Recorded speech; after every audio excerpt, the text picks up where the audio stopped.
शापित बिजूका अचानक कुछ छात्रों के हमले का शिकार बना। किसने सोचा था कि जाने की तैयारी कर रहे एक लड़के ने बिजूका के चेहरे पर अजीब कीड़ों को देखा और उसने साथी से बेसबॉल बैट लेते हुए बिना किसी संकोच के सिर पर वार किया, फिर गाड़ी चलाते हुए चला गया। लेकिन अप्रत्याशित रूप से रात में नशे में सांग बियाओ मक्के के खेत में लौट आया और इस बार बिजूका ने अपना ध्यान उसकी ओर कर लिया। साहसी सांग बियाओ ने मक्के के खेत से अंडे भी चुरा लिए। जाते समय उसने बिजूका को एक मजबूत लात मारी जिससे बिजूका गुस्से में भर गया। उसे एहसास भी नहीं था कि वह मुश्किल में पड़ने वाला है। खेत में घूमने के दौरान सांग बियाओ ने देखा कि वह बार बार उसी बिजूका के सामने पहुंच जा रहा है। दुविधा में उसकी निगाह फिर से पेड़ के तने पर गई जहां बिजूका पहले था, लेकिन बिजूका गायब था। अचानक चलती ठंडी हवा ने माहौल और भयावह बना दिया। उसे बच रहा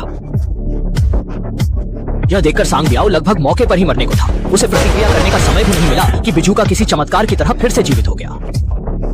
हाँ, इस पल सांग बियाओ का नशा तुरंत उतर गया और वह अपनी जान बचाने के लिए पागल की तरह भागने लगा। लेकिन शापित बिजूका उसे छोड़ने का इरादा नहीं रखता था। इस जीवन मरण के संकट के क्षण में सांग बियाओ गलती से एक खाद कांटे से ठोकर खा गया। जब उसे लगा कि उसकी रात यहीं खत्म होने वाली है, उसने जमीन पर पड़ा खाद कांटा उठा लिया और तुरंत अगले ही क्षण तुमने गलत मारा।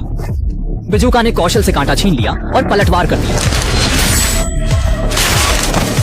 अजीब यह था कि सांग बियाओ का खून नहीं बहा, लेकिन उसके शरीर से भूसा निकलने लगा। संकट में उसने मक्के के खेत से भागने की कोशिश की, लेकिन तब तक सब कुछ खत्म हो चुका था। इसके बाद और भी डरावने दृश्य सामने आए। उसके मुंह से भूसे की गठरी उग आई, उसका चेहरा विकृत हो गया और उसकी त्वचा फटने लगी। पूरी तरह से अभिभूत सांग बियाओ ने चेतना खो दी और सुबह हुई। जब दो सहपाठी खेत में पहुंचे, उन्होंने पाया कि सांग बियाओ अब खुद बिजूका बन चुका था।